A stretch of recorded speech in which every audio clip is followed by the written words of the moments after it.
Hello everyone, and welcome to my Days of Our Lives Today channel.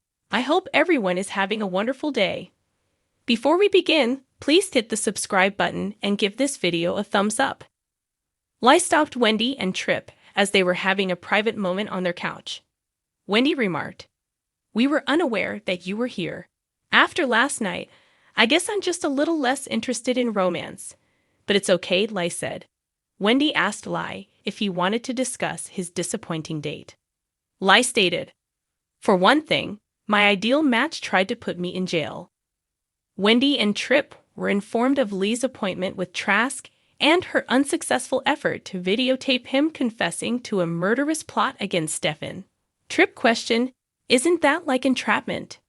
Trip was innocent, so Lee reaffirmed that he had nothing to confess to. Trip replied, "Well, you're correct about that being a poor date." Lai acknowledged that they had been enjoying their date up until the confessional incident. "You seem to have a lot in common," Wendy remarked. "Yes," Lee nodded. Trip advised Lai to give Trask another chance. Lee's head jerked in shock. Trip responded, "She shouldn't have taped you, okay? It was clearly a bad move, but maybe she was simply making an impulsive decision, one that she regrets." "She's gone through a lot in the last several years," Wendy questioned. "Been through what?" Lee said, "And how do you know?" Trip revealed that Trask's daughter had passed away tragically. Her name was Haley. "She was a good friend of mine. She was really smart, kind, and hopeful, but she got her life cut short in a horrible way," said Trip. Lee muttered, "Losing a child must be the biggest pain in the world." Lai shook his head and declared that Trask's past had not swayed his opinion. "It will be too soon if I never see Melinda Trask again," Lai said. "After everything that transpired with Gabby, I am aware of how much you desire a new beginning," Wendy replied. "The matchmaker has already arranged for me to meet someone else, so I'm not giving up," Lai stated. Lee made an announcement about leaving to meet his date. Lee grinned as he informed Wendy and Trip that they would need to find a way to occupy themselves until his arrival. Trip remarked, "I hope this lady has a better outcome." Trip heated up leftovers after Lai had departed. Wendy expressed her regret to Trip about the loss of his friend Haley as they dined. "It was a complete shock when Mom passed away in that way," Trip added. Trip was asked by Wendy if he knew Haley well. "Actually," Trip said, "we were married." Wendy suffocated after eating. Wendy noticed that Trip had never revealed to her that he had been married after she had quit coughing. Trip said, "It was just a way to get a green card." Trip admitted to Wendy that he and Haley had to fake their union to appear sincere. Trip said, "And when we were doing that, I kind of fell for her," Wendy remarked. "Well, it makes sense why it was so terrible when you lost her." Wendy was informed by Trip that he thought Haley was content. Trip continued, "And I know that she would want me to be happy, and I am."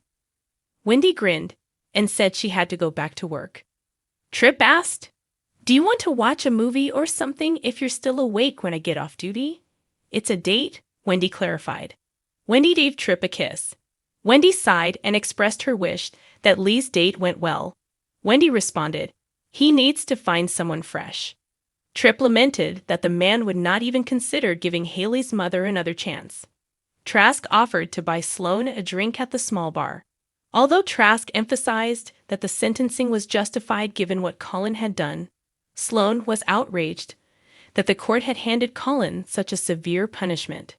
Sloane reluctantly took a seat at Trask's table. Sloane declared, "I'm not going to drink that." Trask sighed and urged Sloane to control her rage. That wasn't the case, according to Sloane, for her reluctance.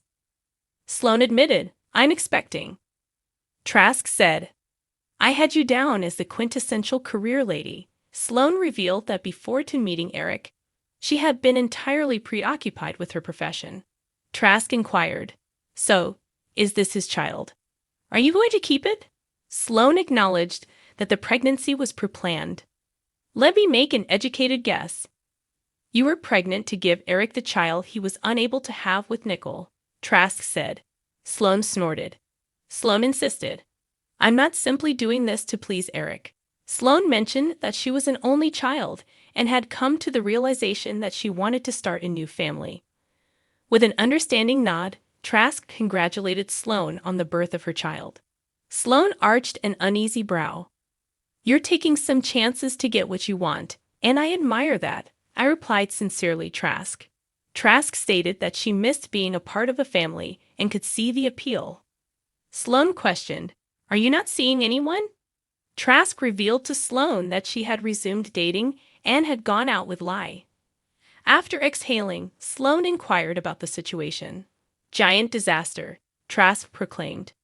Trask said to Sloane that he had caught her trying to get Lai to give a confession after she had tried to do so. Sloane said, "And I thought it was brave." Trask said that she had no intention of recording Lai. Trask claimed, "We were linked up by a matchmaker, and even though I wanted to put him in jail, he and I were genuinely getting along." Trask revealed to Sloane that she had been enjoying herself, and Lai had chemistry. "Then you seized the chance to obtain a confession that presented itself," Sloane said. "Yes," Trask nodded. Trask stated, "I should have known trying to get in was going to blow up in my face." Sloane questioned Trask, perplexed, as to why she had tried to catch Lai if she had been enjoying the evening. Trask acknowledged that she couldn't help herself when she saw the chance. "I've been there a time or two," Sloane said. The need to win always outweighs the need to have a genuine human connection for Trask, and in this instance, that need won out. Trask acknowledged feeling depressed after Lai stormed out. Sloane smiled, noting Lai's good looks and wealth. Sloane added, "And as you saw last night, he can be very cunning when he needs to be." Sloane was questioned by Trask what she meant. Sloane remarked, "I'm starting to think that he might be your perfect match, worth swallowing a little crow over." Trask retorted, "I'm very sure he never wants to see me again." Trask said, "I've already spoken to the matchmaker and scheduled another date." Sloane indicated that she had her first pregnancy checkup and needed to leave. "It was pleasant speaking with you," and Trask suggested that they get together again soon.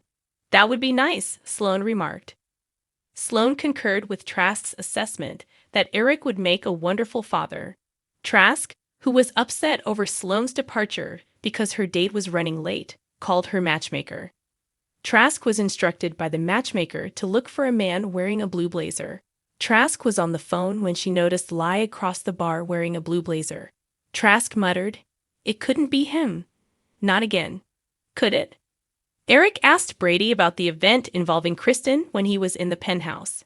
Brady admitted, "It was careless, it was wrong, but I was desperate."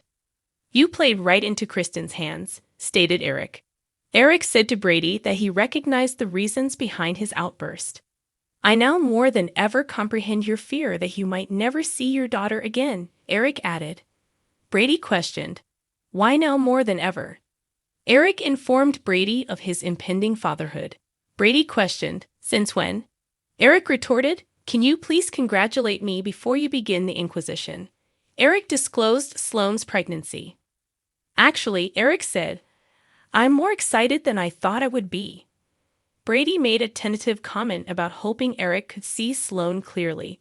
Sloane, who had unfortunate events occur to her and had lost her way, but is still a wonderful person, is not like Kristen, according to Eric. Brady nodded in agreement and expressed his happiness for Eric and Sloane. Eric assured Brady with a smile that he would look to Brady for fatherly counsel. Brady suggested that Eric seek assistance from someone who hasn't threatened to kill his child's mother. Eric questioned, "I mean, you were wanting to find out what she did with Rachel. It was just a threat, right? The worst part, as Brady pointed out, is that Rachel overheard me say it." Brady was asked by Eric if he had been successful in persuading Rachel that Brady had not intended his threat. Brady responded, "Obviously not. Rachel was the one who contacted the police." Eric shrieked, "Can you get her to change your mind?"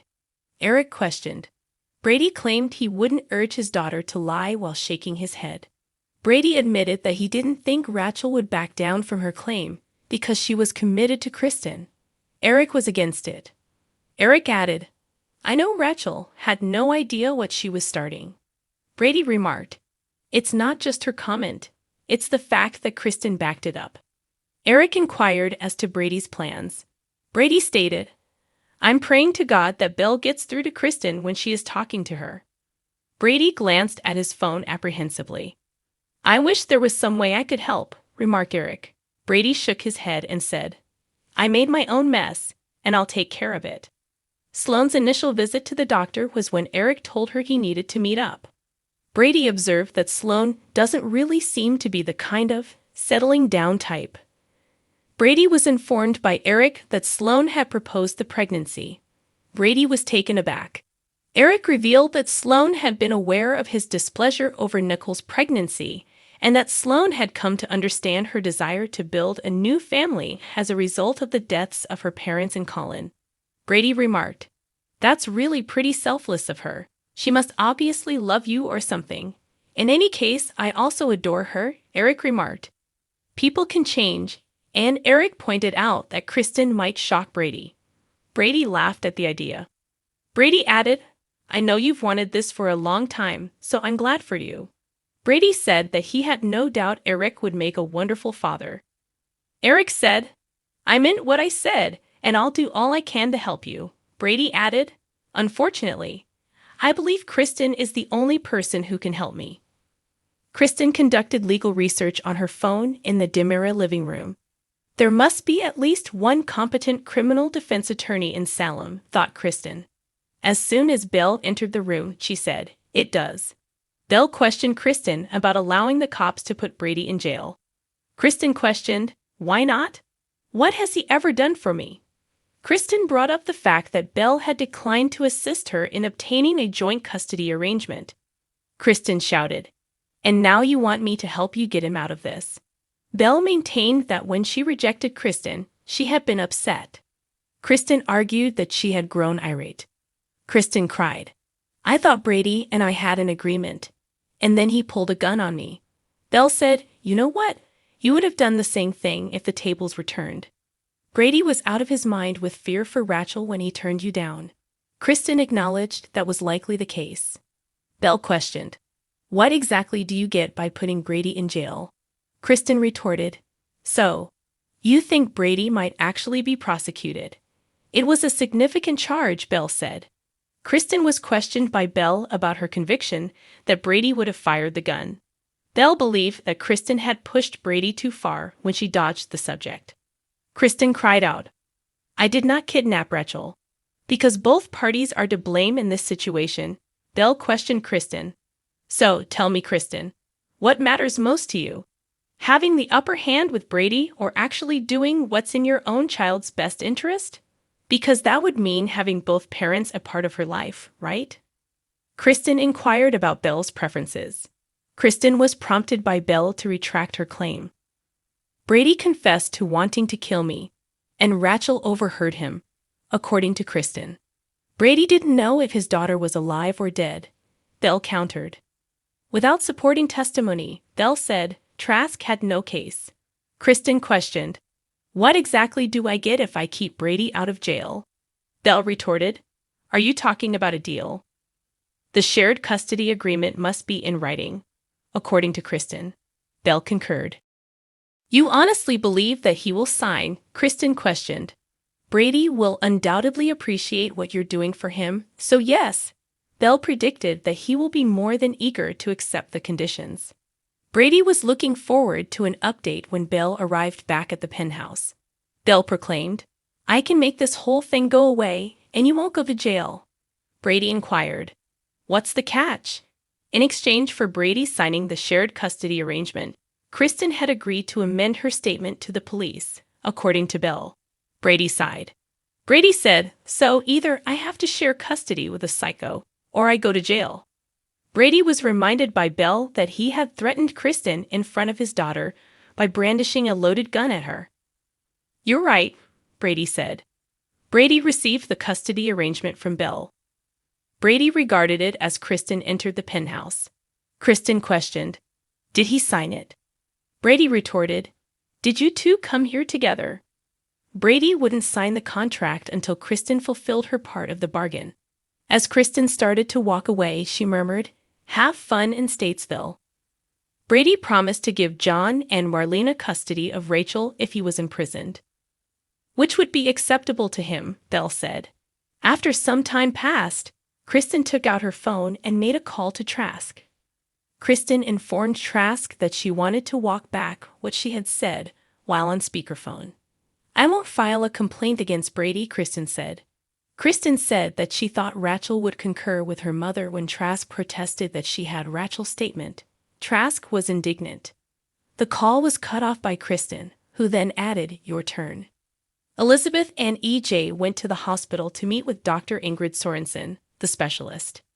EJ was introduced to the doctor by Nicole. EJ expressed regret for missing the earlier appointment. Nicole objected when Dr. Sorensen suggested that she reveal the couple the baby's sex. Nicole remarked, "We want to be astonished." EJ emphasized that their only concern was for the baby's health. After EJ, the doctor interrupted him as he tried to leave Nicole alone for her examination. Sorensen answered, "Actually, Mr. Demura, I'd want to start by inspecting you." EJ willingly offered to assist in any way. The doctor explained, "I just need a sample of your DNA." Nicole mentioned that a paternity test had already been performed. "What else do you require to know?" Nicole questioned. According to Sorensen, the hospital possessed EJ's DNA data but not Eric's. Sorensen inquired, "Why is that?" Nicole said they had determined that EJ was the father after ruling out Eric, the father. Sorensen stated, "I'd still prefer a DNA analysis." Sorensen expressed her motivation for searching for inherited disease genetic markers. "The purpose of our consultation today is to guarantee that you have a healthy baby," Sorensen stated, adding, "It would help me to know that an intervention would be necessary while the baby is in utero." Nicole asked, "We can't argue with that, can we?" Sorensen collected a DNA sample and stated that she will have the results in a few days. Nicole was in the corridor when Eric first entered the hospital. According to Nicole, and EJ had a meeting with the expert. Nicole added, "She said everything appears to be in order, but she wants to be extra cautious, so she's requiring DNA testing of EJ to be absolutely certain." Eric remarked, "Sounds like EJ found the right doctor." Slum came out of the elevator as Nicole questioned Eric why he was at the hospital. Nicole questioned, "Are you okay?" Slum said, "He's great. I'm great. I'm pregnant." Nicole made a fake smile. Eve entered Nicole's exam room, praised Sorensen for coming by plane. "Poor me," Sorensen said. "I had to endure having a magnificent meal given to me on your private jet." EJ asked Sorensen if she could reveal the gender of the infant to him. "Nicole is a patient of mine. Therefore, I'm afraid I can't provide any material without her permission," Sorensen said. EJ claimed he was aware. "All that matters," says EJ, "is that I'm going to have a healthy baby," said. Thanks for watching. If you like this video, so please don't forget to subscribe my channel and don't miss any update.